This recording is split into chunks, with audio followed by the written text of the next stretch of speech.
Hi, my name's John Dosen. You probably know me as John Dosen. My real name's Bill, and I'm with CommonLawConversations.com. And lately, the past year, we have been swamped with work. When the whole virus thing hit, one of the things that we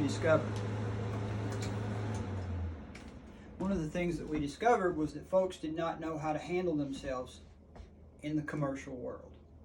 And by commerce, what I mean is an exchange of ideals, goods, and services, and you engage in it every single day. You engage in it with your employer, you engage in it with your family members and your children and your spouse, you engage in it with public officials. Every day you engage in commerce, offers and acceptance.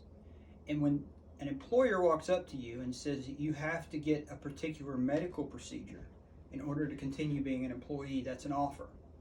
And I'm going to teach you over this short video series of short videos how to handle yourself in commerce.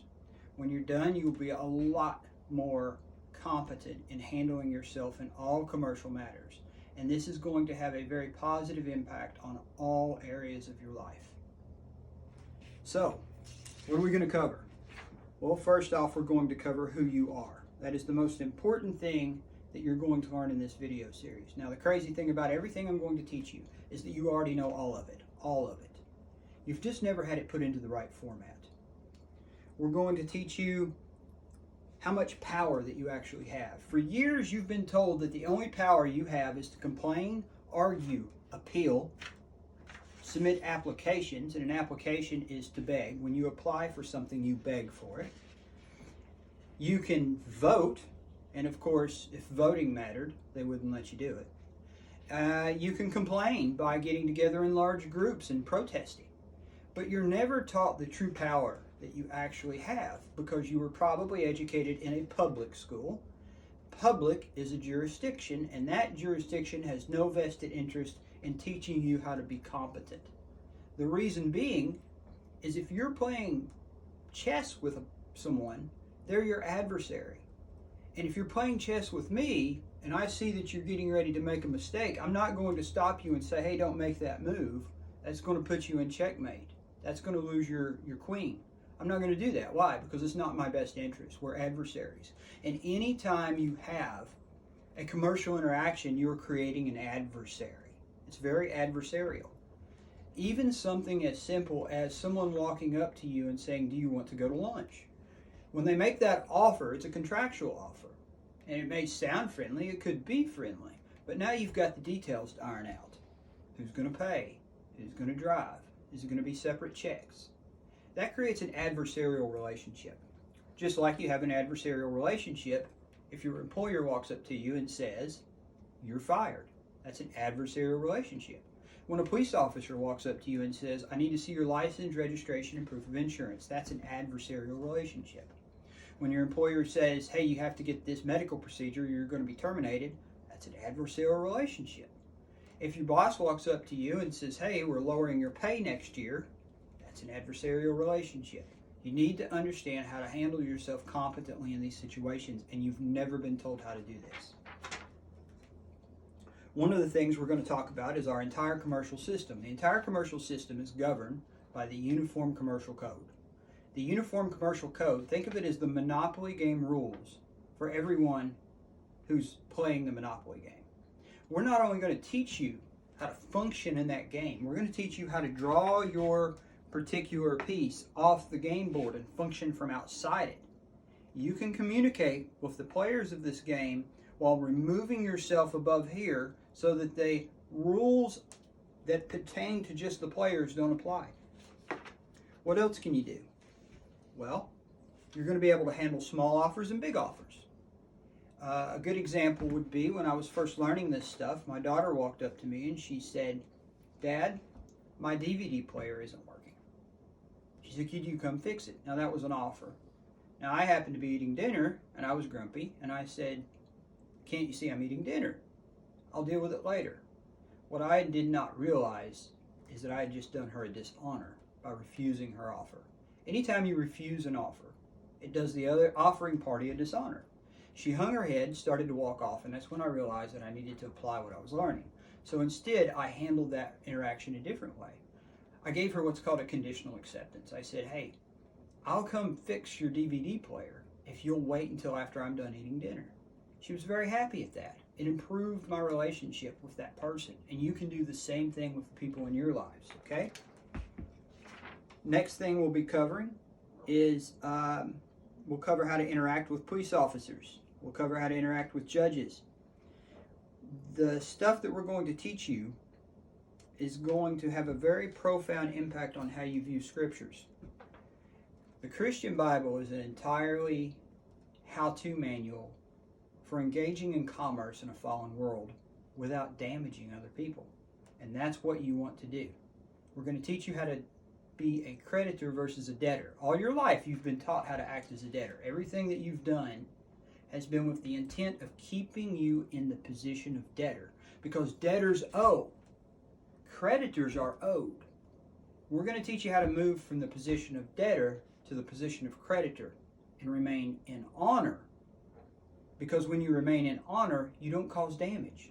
When you don't cause damage, people owe you if you contract right. So the number one thing that's going to come as a result of you watching this video series and pursuing your own education in these areas is not how to handle a vaccine offer. It's not how to get your way in a commercial matter, such as your bank charging you an overdraft fee, or your home getting repossessed and you being able to stop it, although those are things you can do.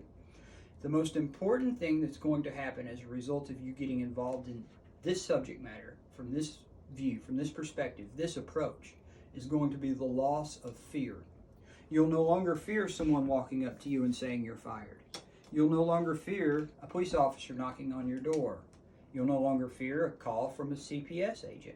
You'll no longer fear something from a debt collector or from an attorney. When you go to your mailbox, how often do you check your mailbox with bated breath because it's all going to be bad news? The reason you have that fear is you're not operating as a creditor. You're operating as a debtor. And we're going to teach you how to get rid of that fear. Fear does not go away with knowing how to do an administrative process or file a paper. Fear goes away when you have an understanding of who you are in the commercial world and how to function in it. It also goes away when you seek truth. You can continually study this stuff, but why are you studying it? Are you studying it just because you got an offer to vaccinate at work and you don't want to lose your job? If so, you're going to get a very limited use of this knowledge. But if you're seeking this knowledge as a result of looking for truth to answer questions, because this knowledge will help you make sense of so many things. You'll understand the news that you read better. You'll understand why the politicians say what they do. You'll understand everything about this system in a way that very few people understand, all because you get an understanding of who you are. And being able to function in this world knowing who you are, what your purpose is, how to handle yourself in all areas of commerce is going to draw people to you. Acting as a creditor, you'll function like a magnet. Debtors repel. They're toxic. Debtors are toxic. There's nothing like standing around at work listening to a bunch of people complain to feel the toxicity that's coming from this, right? Fear is a very low vibrational state. Love is not. As a creditor, you will learn how to function at a higher frequency. You'll learn how to function at a level that very few people can function. And people will see this, they will notice it, and you'll start attracting people to you. Quickly, here's what we're going to cover. We're going to cover the 4 doors, debtor versus creditor. There's 4 ways that you can handle a contractual offer. We're going to go over those.